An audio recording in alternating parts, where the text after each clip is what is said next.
shutting off water in your home. If you experience a leak in your home, it's important to know how to quickly shut off the water and stop the leak from causing additional damage.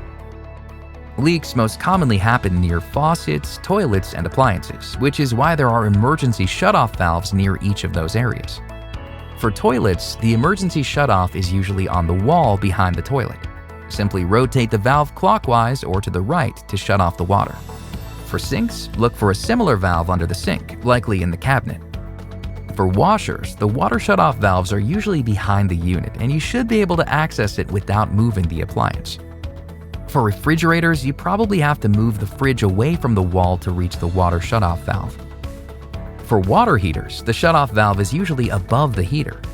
There are two valves, one that controls the water going into the water heater and one that controls the water flowing into the house.